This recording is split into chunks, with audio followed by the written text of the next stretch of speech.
Well, welcome back, everyone. Thanksgiving is right around the corner, and here to make sure that you have a healthy Thanksgiving is Tami Gough. She's the Director of Prevention and Health Promotion Services for Allen County Public Health. Welcome, Tami. Thank you. Good to be here. All right, good to have you. So, here we go. It's the holiday season. You want to make sure that everyone's healthy. Absolutely. That, and the next 6 weeks are just going to be inundated with food, whether it's carry-ins at work, whether it's gatherings at your home for Thanksgiving or the Christmas.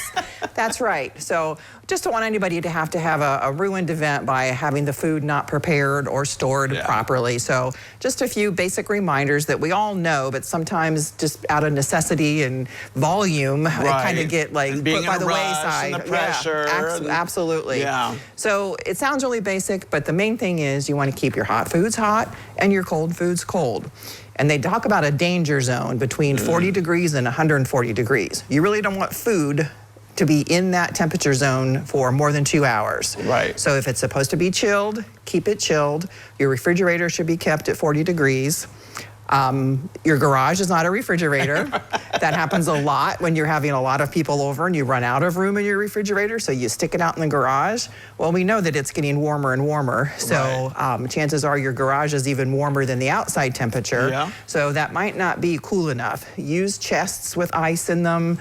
Take advantage of the different equipment you can buy now that comes, the carry-alls that have the heating pads in them or the cooling pads in them. Take advantage of all those things so that when you're preparing or when you're waiting to eat, that the food stays at the temperature that it should be kept at. Like the whipped creams, the coleslaws, all the maybe like bean salads that might be cold or whatever, just make sure they're on ice or something like that. Or maybe just take it out right before you serve it. Yes, absolutely. And if you think about it, especially if you're going to visit someone and you know, a half hour to get there, so it's in your car for that half hour, and then you don't eat right away when you get there. So that 2 hour time frame becomes comes up pretty quickly. Yeah. So just you take advantage of those carriers that you can have. Right. And then for the hot foods, you recommend maybe like a hot pads? Hot plates, or again, the same type of things. You can get carriers that you throw a pad in the microwave for a few minutes to get it nice and hot and put it in the carrier when you go. And also this time of year, for convenience, there's a lot of services out there that can cater for you. That sounds good. And so you may be someone like myself that will pick up the Thanksgiving meal the day before. So sometimes it comes already prepared and heated. Other times it comes ready to cook.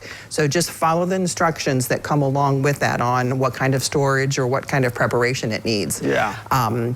If you pick up the food, a lot of times if it's cooked, it'll already have those juices. So you want to make sure you keep everything as separate as you can. That's what I was going to ask you about next. Is just because I was, a lot of people are trying to get everything cooked and for their families, and things are all over the counter and the kitchen counters, and you do want to keep those separate. Yes, absolutely. Keep the utensils separate. Keep the pans separate. The preparation services, after you finish with one preparation, clean it down before you take another food item onto it to clean. Wash your hands in between each step that you're doing in your recipe preparation to make sure your hands are clean and not having the contamination of the previous food onto the next food.